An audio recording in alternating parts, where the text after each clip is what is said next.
What about those people who have been tested with their thyroid and it seems a bit off, but they have zero symptoms? Oh, well, um, yeah, you're, yeah, we talked about that. It's interesting because I do feel that we are all unique. I do feel that way. And I'm not saying you're never going to have symptoms, though. Maybe there's a delay. Maybe there's something to come. Maybe it's a signal that something's happening in your body and something's off. Maybe it's your stress levels. So I am not going to say every person must be at a TSH of 1 or every person must be, because I do feel it is so unique. However, if it's super off, like if your TSH, let's say, is at a 6 or at a 10 and you're not feeling anything, then I don't know, that could be something to come. It could be a foreshadowing of something to come. Interesting. So then what would you say are the natural ways to deal with thyroid issues? We're not going into thyroid cancer, but just people who get blood work done, they figured out, okay, it's a thyroid issue, maybe it's stress, maybe it's not, they don't feel great. What would you prescribe as a holistic nutritionist? Well, first thing I usually do, I provide every client with a drainage, homeopathic. It's not a detox. Think of drainage as working with your organ systems to make sure that they are functioning properly. So without a major detox. So this is using homeopathics. I almost always recommend that.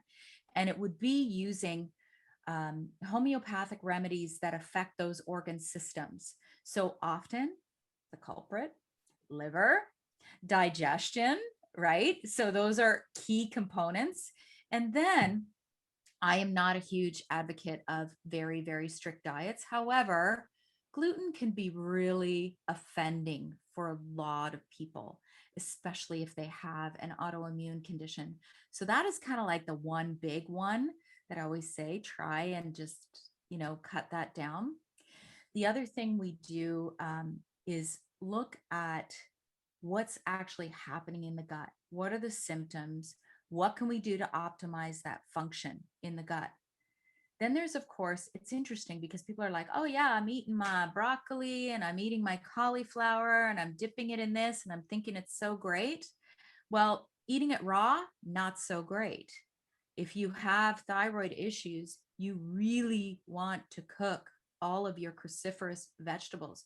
You don't ever want to be eating raw kale. Never. Don't eat raw kale.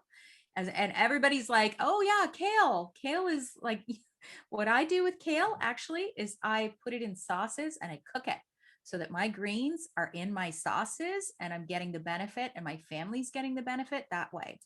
So those are some of the things I do with clients. And then there are other options to go a little bit deeper, such as different amino acids. Like there's L-glutamine, which is a great amino acid. I actually even use that, when my kids are having issues with their complexion. I'm like, time to tighten up those junctions in the gut. And I have them do a little course of L-glutamine powder. They might do it a lot shorter than a client, but often these are some of the things that we can do to impact the thyroid function without going on medication. But then there's, medication, right? If you need it, you need it. And if you can go the natural route, I would say go for it before you go synthetic. Because with synthetic medication, there's always going to be some sort of I guess, a negative that results, whether it's binders or fillers, or it's like something I'm constantly trying to detox, right?